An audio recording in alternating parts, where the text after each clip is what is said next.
I'm from LA. I viewed LA as a native. I never saw it as a strange land chronicled by outside writers. I grew up there. I sifted data and transfigured it kid style. It was diverse shit. The connecting threads were corruption and obsession. Kiddie noir was my métier. I lived in the film noir epicenter during the film noir era.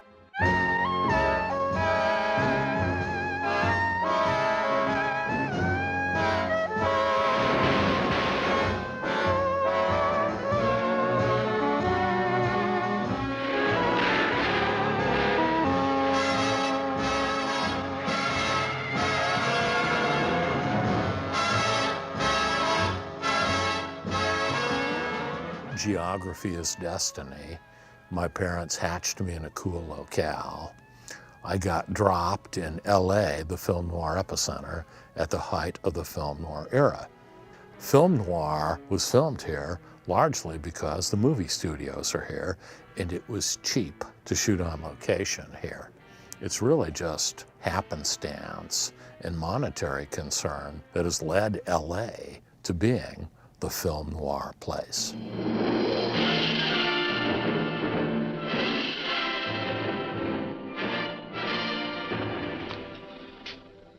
I want to report a murder.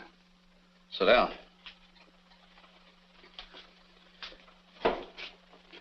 Where was this murder committed? San Francisco last night. Who was murdered? I was. Here's a story that illustrates kiddie noir for me. And it also illustrates my very, very early alcoholism. Around Christmas in 1957, when I was 9 years old, my old man took me to see a movie on Hollywood Boulevard. Right after that, my old man took me for a stroll along Hollywood Boulevard. We went north on Cherokee, and he parked my 9-year-old ass down on the front stoop of a building. He did what he always did. He gave me a pat on the head and a comic book and said, "Don't roam. Kid, I'm going inside to see a friend." Well, he was going inside to see one of his numerous bitches, the biches. What did I do? I sat there and I skimmed my comic book and I noticed a half-full bottle of red wine, uncorked. I drank it all. Something said, "Drink the booze." And I went window peeping. I went looking for women in windows. I was 9 years old.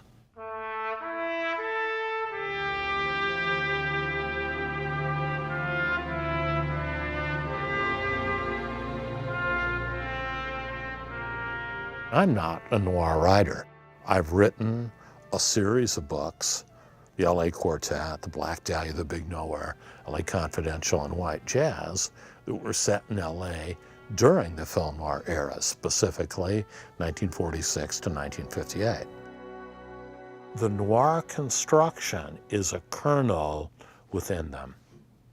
Sexual obsession. What happens when you meet a woman and it goes bad? Political corruption, extreme ambition, and its moral consequence.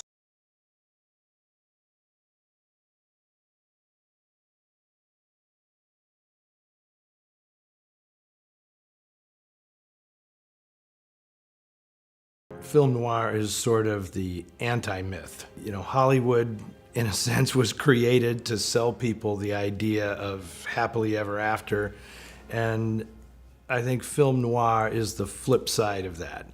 It's not going to end well. You can't count on a happy ending. The dream isn't always going to come true. Mr. Brown, tell him not to do it.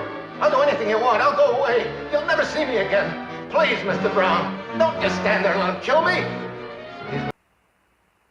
The general thinking is that somehow, because these films, most of the films, appeared right after the Second World War, that somehow the films were a response to the Second World War. I don't actually believe that's true. I believe that they were a response to the Great Depression, in America because most of the great stories that became noir were written during the 1930s, and they were commentaries on the state of America in the 1930s. They only made it to the screen in the late 1940s. Part of the reason was because Hollywood had to do its patriotic duty during the war and keep morale high. You know, there were a lot of propaganda films, you know, about the strength of the American character during World War II. But then after the war, it was like we could breathe this sigh of relief that, okay, we won. We've kept the world safe. Now we can actually take a little more serious look at who we are and these unfinished issues that were left over from the 1930s, where we had basically done it to ourselves. And this is really where noir was essential, in that it allowed artists to explore themes and characters that were sort of off limits when Hollywood was responsible for moral uplift. How could I have known that murder can sometimes smell like honeysuckle? I can't stand it anymore. What if they did hang me? They're not going to hang you, baby. It's better than going on this way. They're not going to hang you because you're going to do it and I'm going to help you. You're fucked. It's like this. You meet a woman and all of a sudden life takes on a glow. But she's demonic and she wants you to kill her husband. And you're going to be in the gas chamber in 6 months for either whacking the husband or for a crime because she set you up that you didn't really commit. But it's okay, because what did you really want when you fell for the woman? You wanted your options narrowed down to a comprehensible few. You don't know Keyes. Once he gets his teeth into something, he never lets go. He'll investigate you. He'll have you shadowed. He'll watch every minute from now on. You afraid, baby? Yes, I'm afraid. But not of Keyes. I'm afraid of us. Personally, I dig this shit. Personally, there's times I wish I could meet a woman and be in the gas chamber in 6 months. God knows I've tried. Usually what happens is it blows apart. Yeah, and then you're left howling, wailing in the night.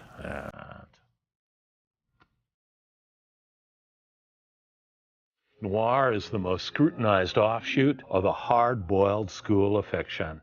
It's the long drop off the short pier and the wrong man and the wrong woman in perfect misalliance. It's the nightmare of flawed souls with big dreams and the precise how and why of the all-time sure thing that goes bad.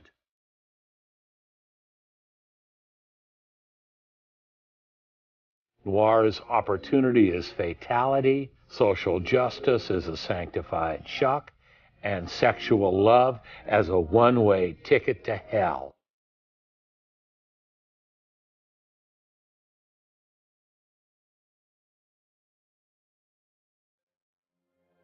We all know what the style is of film noir. German expressionism, shadows, high contrast photography, the sense that you're in a dream state. Is this really happening or is it not? The films are photographed to give you a heightened sense of displacement. You feel swept away as you watch the films. You're inside somebody's dream or somebody's nightmare. It's all about the big fuck up. And the great theme of both roman noir and film noir is you're fucked. I killed Dietrichson. Me, Walter Neff. Insurance salesman. 35 years old, unmarried, no visible scars. Until a while ago, that is. Yes, I killed him. I killed him for money. And for a woman. Double Indemnity was the one that triggered it all because it took big stars and it made them the villains, which opened up Pandora's box in a very positive way for artists. You know, Barbara Stanwyck was afraid to play that part. Like, my fans will hate me. And Billy Wilder just challenged her and said, you know, I thought you were an actress. and it changed everything. And Fred MacMurray was a comedian who was suddenly a murderer. And, in the film's depiction of Los Angeles as this bright and sunny place where opportunity is endless, but then you walk in the house and it's this dark, shadowy, very corrupt world where people are capable of anything. In a way, Double Indemnity just sort of crystallizes exactly what Noir was all about. And the fact that it's set in Los Angeles is perfect. Then later on, when he makes Sunset Boulevard, it's a grotesque version of what he is subtly depicting in Double Indemnity. Sunset Boulevard is a perfect movie. The way he is able to find these Baroque but not completely over-the-top ways of depicting what Hollywood is all about, and the corruption of it, the sadness of it, but the enticement of it. Again, it's an amazing film because you empathize with all the characters. Has it ever occurred to you that I may have a life of my own, that there may be some girl that I'm crazy about? Who? Some car hop or dress extra? What I'm trying to say is that I'm all wrong for you. You want a Valentino, somebody with polo ponies, a big shot. What you're trying to say is you don't want me to love you. Say it. Say it. Because there are many references made in the film to people coming to Los Angeles to achieve the dream, and the city in many ways is synonymous with film noir. Why don't you try? Go ahead.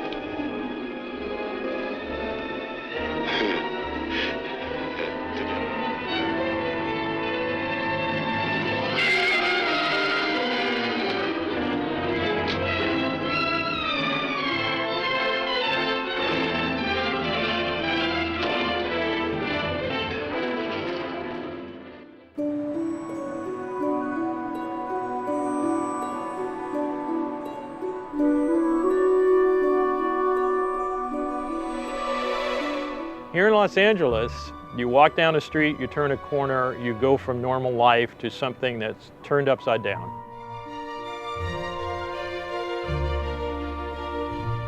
And that's the thing that's really interesting about Los Angeles as an urban landscape. It's eclectic, it's got spaces that are somewhat open, and it's got spaces downtown here that, are as constricted as New York. It's a vast sort of panorama of possibilities. And the people that made film noir, this was their backyard.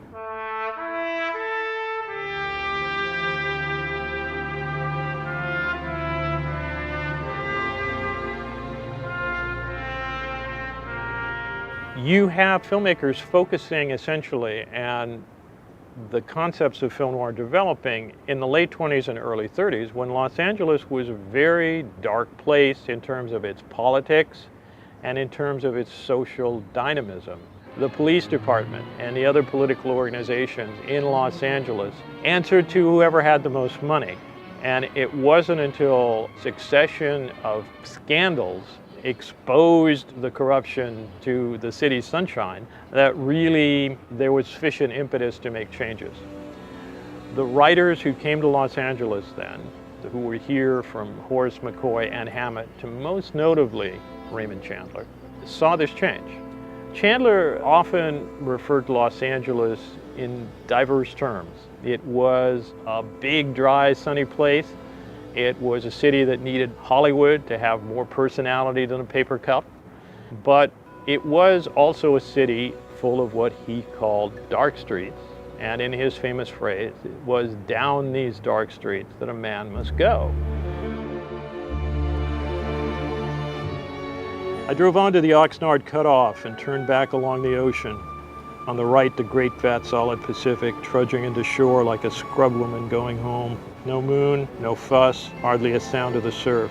No smell, none of the harsh, wild smell of the sea. You're not human tonight, Marlowe.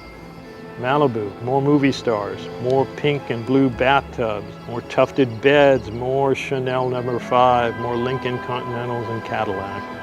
I smelled Los Angeles before I got to it. It smelled stale and old, like a living room that had been closed too long. But the colored lights fooled you. The lights were wonderful. There ought to be a monument to the man who invented neon lights, 15 stories high, solid marble. There's a boy who really made something out of nothing.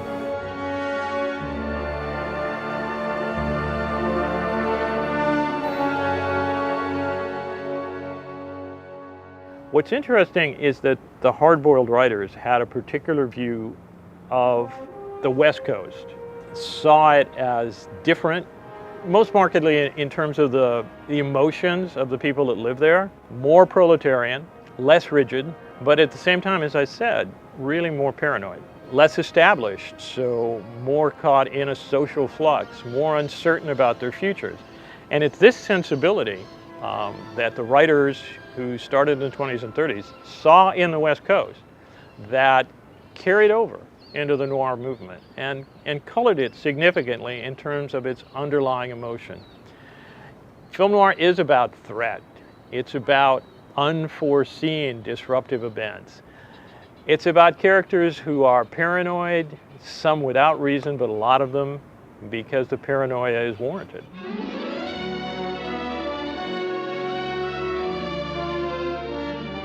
Can I help you, sir? Oh, yeah, I'm looking for a good mystery on something off the beaten track, like the Maltese Falcon. Oh, that was a fascinating story.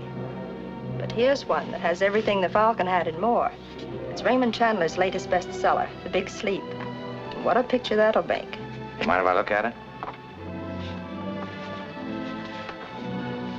Huh. Sometimes I wonder what strange fate brought me out of the storm to that house that stood alone in the shadows. As I probed into its mysteries, every clue told me a different story. But each had the same ending: murder. Chandler wrote the kind of man that he wanted to be. Gallant, suffused with a satirist's keen eye and a chivalric knight's noble notions. I like that. I'd like more. That's even better. Hammett's vision of this kind of man, the detective, is darker than Raymond Chandler's. What have you ever given me beside money? Have you ever given me any of your confidence, any of the truth? Haven't you tried to buy my loyalty with money and nothing else? What else is there I can buy you with? Hammett's hero is the male figure in American society. He is primarily a worker and a job holder. He goes at his job with a bloodthirsty determination which stems from an unwillingness to go beyond it. The whole issue of good and evil means nothing to him.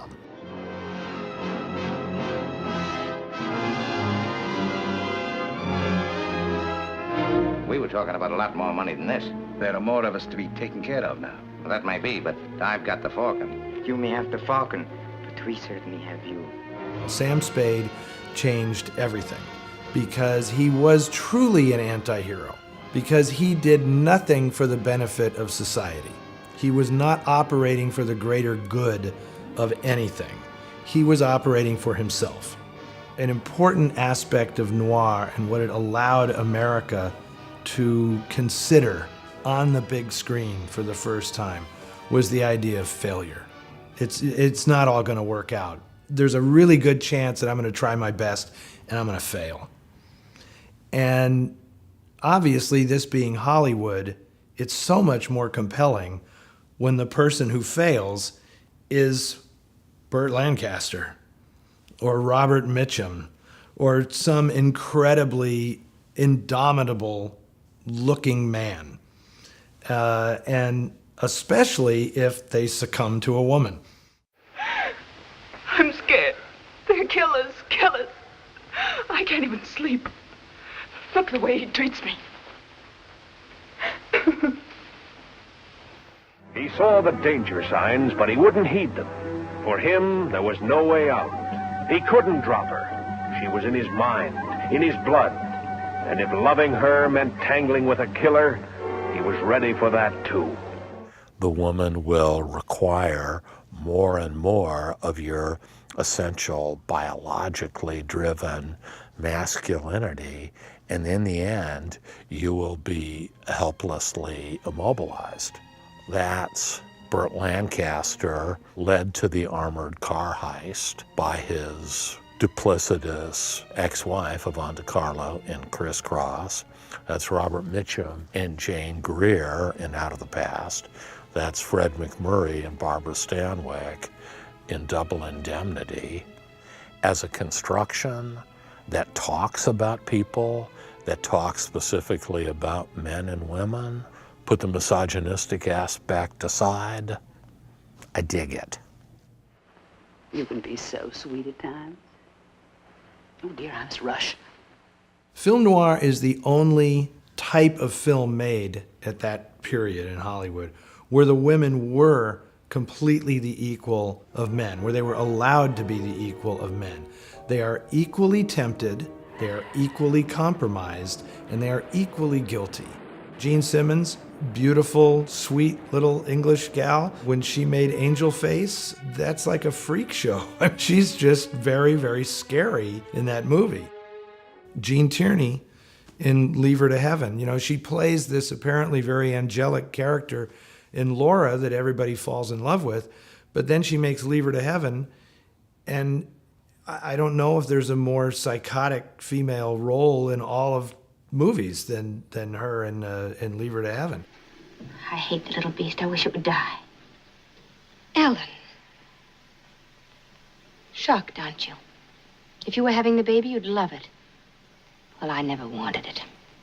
Richard and I never needed anything else. And now this. How can you say such wicked things? Sometimes the truth is wicked. I don't personally like any of the femme fatales in film noir because I go for wholesome-looking women. I don't like the affect of cigarettes and red nails and plunging necklined gowns. I like the good women of film noir. I like Ella Raines, who works in a gas station above San Francisco. Sure. It's a hobby of mine. Start her up. Okay, start her up.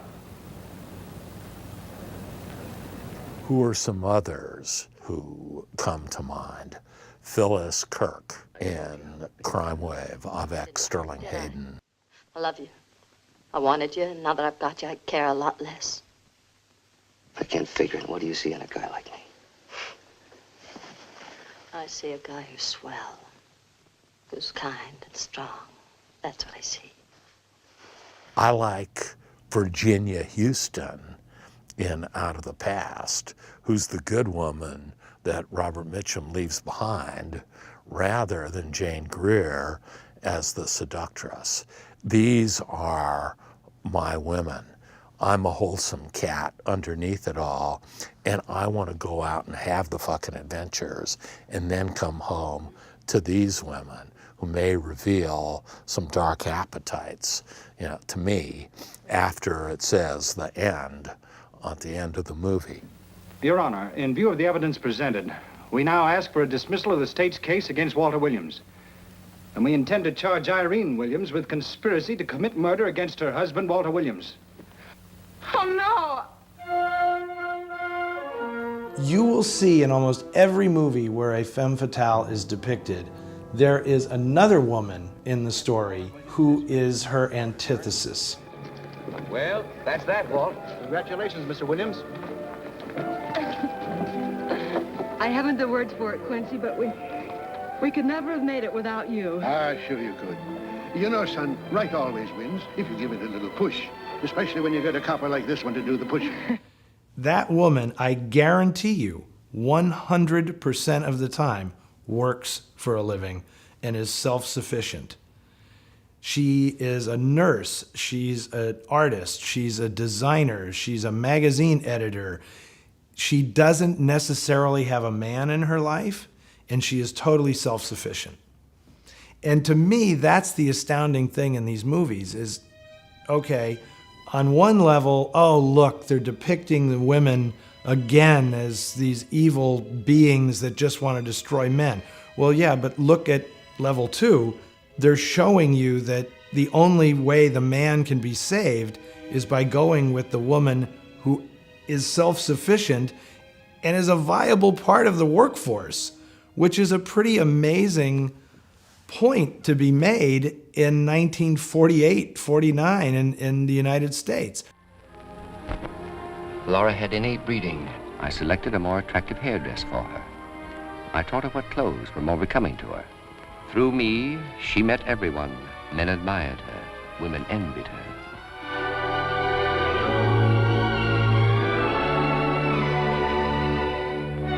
You have rarely met a girl like Laura. Few women have been so beautiful, so exotic, so dangerous to know. For years, I've been trying to get the assignment to write the remake of Laura. The construction is the greatest in roman noir and film noir. A woman is murdered. She's a society woman. Her face is blasted off. And a lonely, haunted, handsome young policeman is assigned to investigate the murder.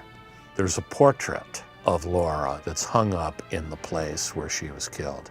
He falls in love with the portrait. Laura Hunt turns up alive and they fall in love. Turns out another woman was murdered. He solves the crime.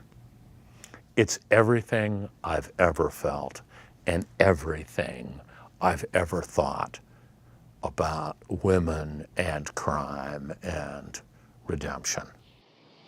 You better watch out, McPherson, or you'll end up in a psychiatric ward. I don't think they've ever had a patient who fell in love with a corpse. It's one step up from necrophilia, and he was very well cast. Dana Andrews looks like a lower evolutionary creature, and he's scowling. He looks at the portrait, and he's Beethoven. The look on his face is perpetually, Laura, I want you. Oh, Laura Hunt is my woman. And I identify with this. I would fall in love with a portrait of a woman and burn my life down to be with a woman, whether she was real or not. That's just me.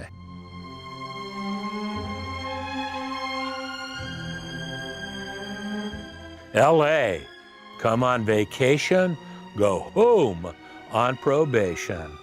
That line implies that LA is a magnetic field and that all LA migrations are suspect.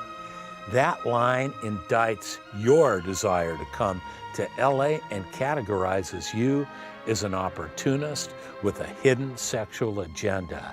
That line is a cliche and a prophecy. You can blame your fall and retreat on the city that magnetized you and duck the issue of your own failure. People will understand and empathize. They know that LA is big, bad, and beautiful, and full of the power to mortify. The movies were shot here. They were shot downtown, and one location stands in definitively. It's used in Crisscross, it's used in DOA, it's used in dozens of others. And it's City Hall, which was the fount of city government here in Los Angeles, then as now. It's a spire. It's a phallic symbol. The LAPD Detective Bureau was on the 6th floor there. You can see it in Crime Wave, directed by Andre de Toth, with Sterling Hayden. But when the light goes down and the city is dark, its back streets and brooding alleys become a jungle, and its denizens stretch out their claws of violence from the shadows. That's where I come in. Sims, homicide. Because murder is my business, and midnight is my beat. And it takes me to the real story behind 1,000 front-page headlines. Sometimes to the savage fury of a report that begins when a man's life is ended. And so the word goes out along the city's vast network of communication. Killers loose, ready to kill again, dragging innocent lives with them in a reckless pattern of flight as they try to hide in a city stripped naked where there is no escape. But the wheels of the law's machinery grind hard and the long arms of the department stretch out, girdling the city, drawing the steel net tighter and tighter. And you can see it in He Walked by Night. It's the place where the themes cohere. It's where the suspects are brought. It's where the cops kick the shit out of them with phone books. It's where the ride to the green room at San Quentin prison begins. The theme of official misconduct, the perversion of justice, the railroaded suspect, the frame job, the brutal cop with a perverted sexual agenda, the innocent guy in love with a bad woman caught up in the police dragnet. It all happens at City Hall. And after a while, in the late 40s and early 50s, City Hall at night was used as a framing device. You instantly know where you are when City Hall is shown.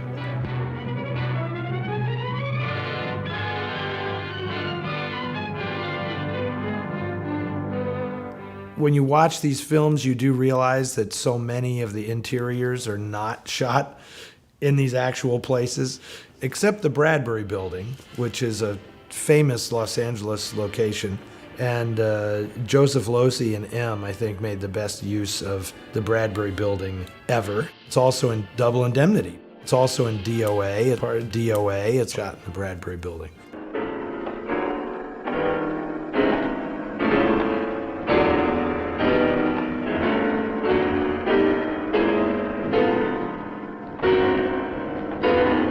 There weren't a tremendous amount of noirish locations in Los Angeles because they always went back to the Bradbury Building. They always went back to the same places. They always used Angel's Flight, the old funicular trolley that went up Bunker Hill. That's like a signature.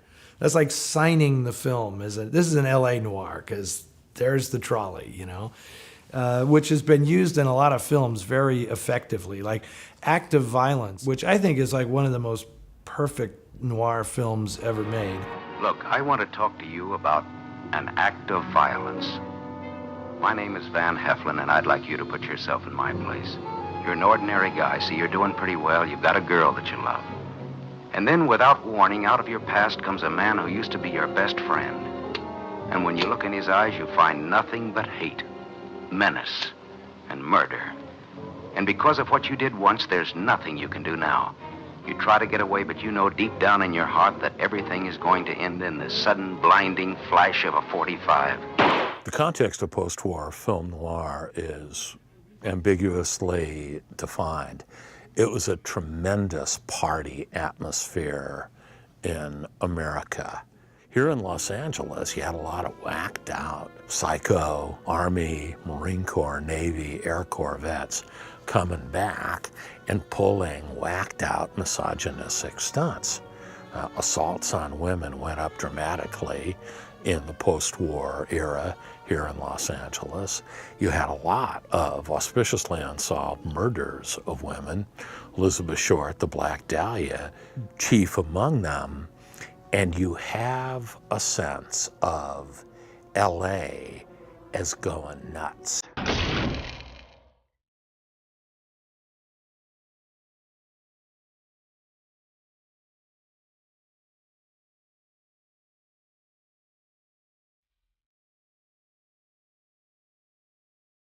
It's prosperous. It's building up and out. There are jobs for everyone.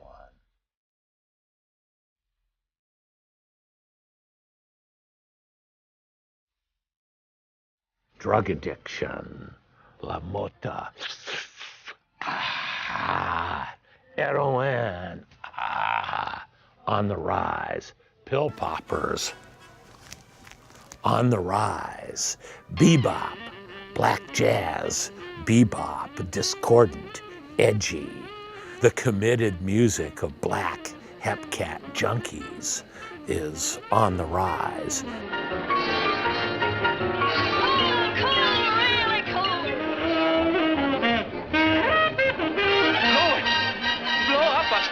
Fisherman! Stay with the fisherman! Go on, get it, fisherman!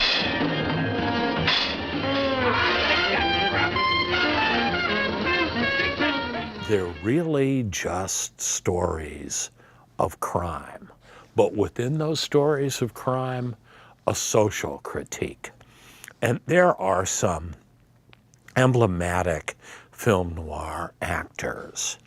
My two favorite are the sweaty, gangrenous, putrid little hustler, Edmund O'Brien, the noir arriviste, and the tall, imperiously stern-looking and handsome, self-pitying psychopath, Robert Ryan. You got Robert Ryan in On Dangerous Ground. You've got Robert Ryan in Act of Violence.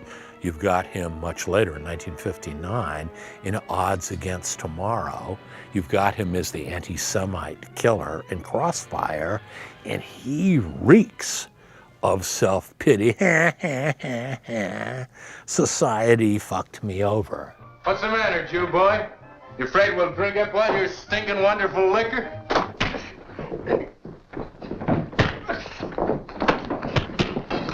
Monty, stop it. You went nuts. I got nothing against the Jews, Monty. Well, I don't like Jews, and I don't like nobody who likes Jews. And Edmund O'Brien, fat, squatty, well-dressed, sweaty, in need of a cigarette, in need of a drink, in need of a woman, is too busy trying to score to evince self-pity. He's America's cheap version of itself.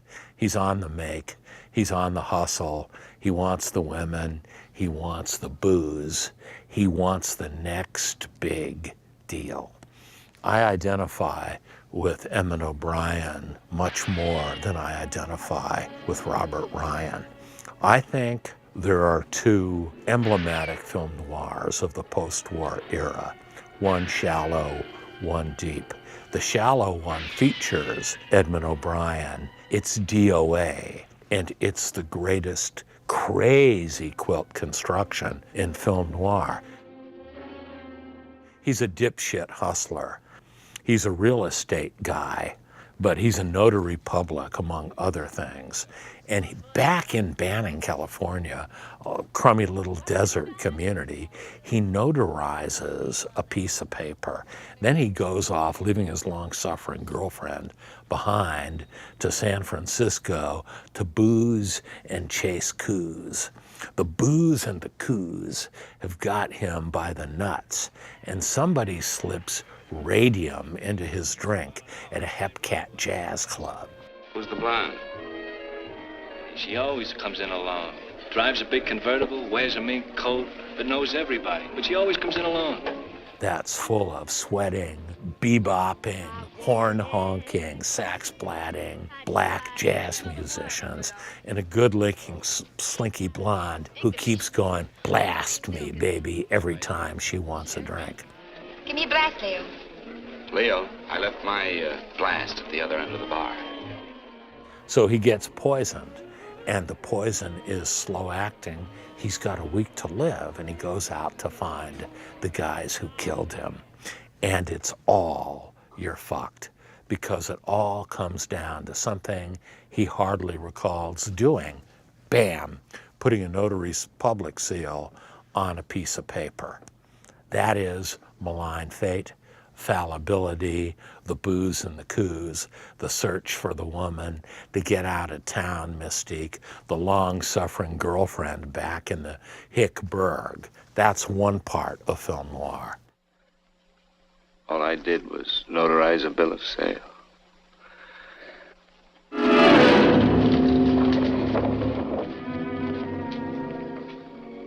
How shall I make out the report on him, Captain? Better make it dead on arrival.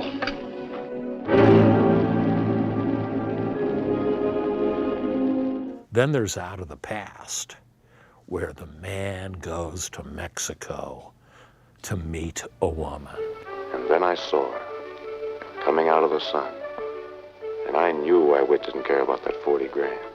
He's got to bring her back for Kirk Douglas, who she shot, who she stole $40,000 from. And it's a fait accompli right at the get-go. They're going to fall in love. You are taking me back. There's no hurry. I could have run away last night. I'd find you. Yes, I believe you would. But early on in that movie, the first 45 minutes, it's nothing but fate reaching back into the recent past and male susceptibility to women. One chance in a million. One chance in a million was all that chump ever had in his life, and he made it good. I went alone to L.A., and I made it easy for him to follow me. We'd played it smart and forgotten nothing. Forgotten nothing except one thing.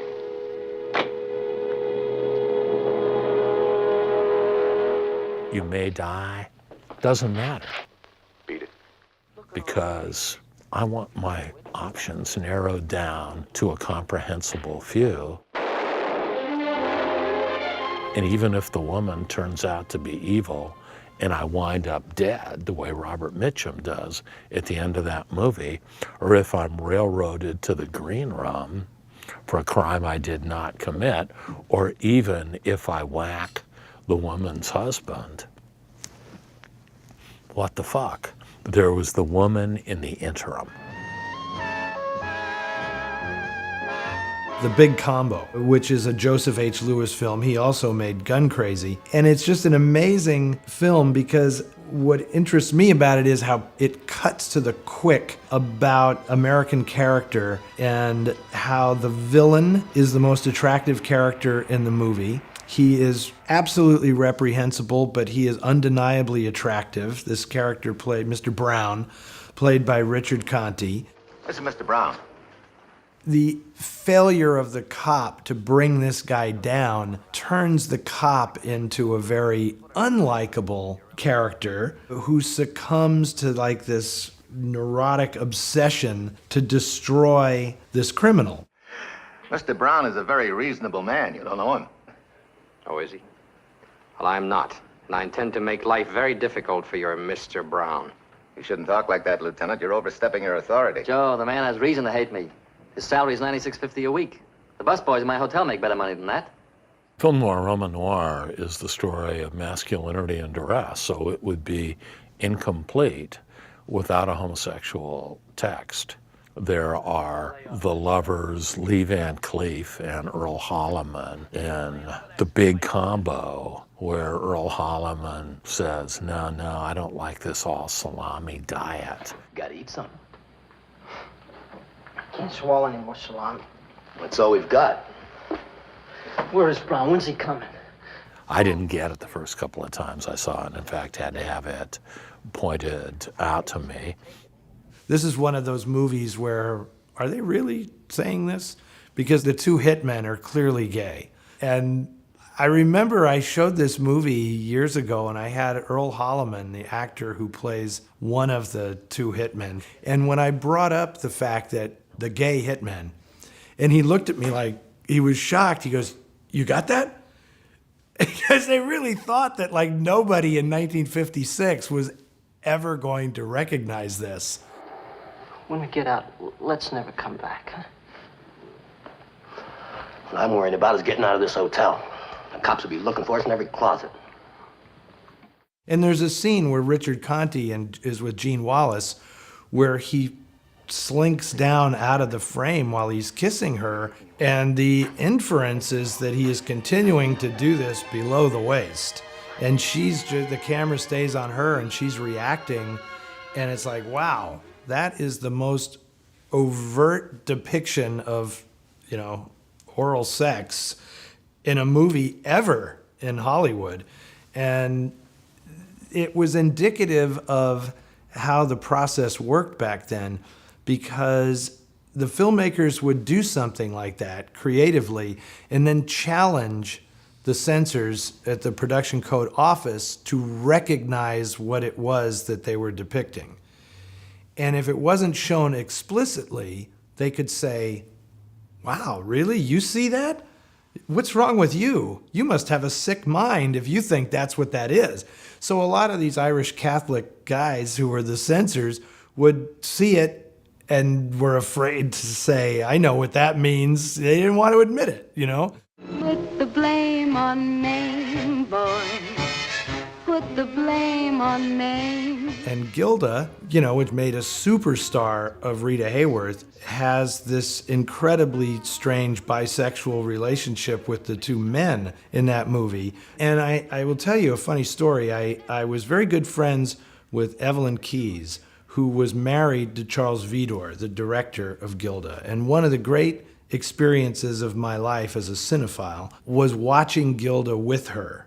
And she went through that film and pointed out every bit of sexual symbolism and said, "Oh, that's so much like Charles," and he pulls the little sword out and he's, "Oh, could you be more explicit with a phallic symbol," and then, "Oh, and this is his symbol for oral sex."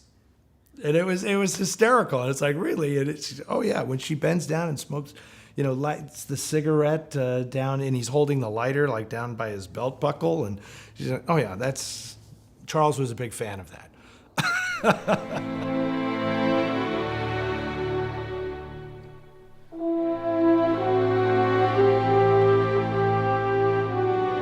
Into the 60s, sort of after the last stragglers, the movement ends. And then neo-noir starts, which is consciously mimicking the style of classic period.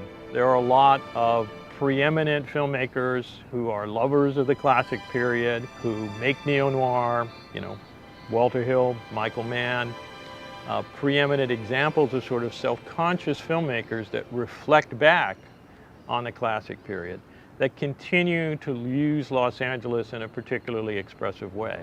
I think what's also interesting is that Los Angeles introduced these possibilities to the makers of early television, and not just in Dragnet or other shows that derived from the classic period noir, but the possibilities of shooting here expressively continued throughout the 60s and 70s and were another influence on American filmmakers.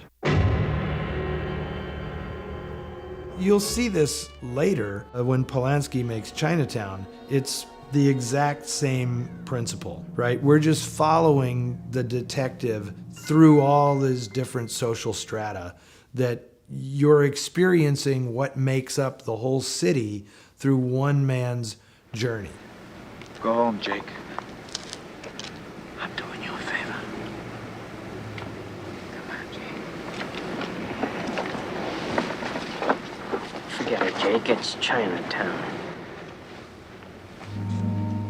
The Long Goodbye is a great example of, I know a lot of people hate that movie. A lot of fanatical Raymond Chandler fans hate The Long Goodbye because Elliot Gould is not their idea of Philip Marlowe. But I think the film is fantastic because Elliot Gould embodies the transition of Chandler's moral code to a new era in Los Angeles. And it's like, well, if you're really gonna have that code in this new version of LA, this is kind of how you're gonna go about it, and this is sort of what you're gonna look like, Don't bother me, it's not my problem, because the world had just passed Marlowe by, But it is, I think, a very, very vivid and valid depiction of Los Angeles in the 70s. Maybe the best one. Your name, Marlowe? No, my name is Sidney Jenkins. Come on, let's go inside, Marlowe. We want to talk to you. Oh, is this where I'm supposed to say, what is all this about? And he says, shut up, I asked the questions. Yeah, that's right, Marlowe. My secret LA obliterated the outer LA. I've been living in it for many, many years. I've reconstructed LA in the 50s in my head and on paper. I have lived in the literal LA and dreamed my own private LA. LA Confidential is the largest novel in my LA quartet. It shows the city being built. It shows LA at its boomtown apex. What I did was take a central crime that I tore from recent headline and transposed it to 1953, and then I grabbed here, there, and elsewhere from big events of LA's 1950s.